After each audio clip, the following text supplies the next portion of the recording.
Sometimes bad things happen in shipping. When our equipment leaves our facility, we trust our shipping partners to deliver your equipment perfectly to your door.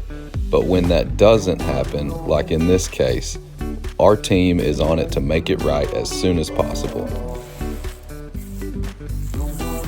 So here's a quick and fun little behind the scenes of how our team quickly packaged up and got out a new table saw to Kamani.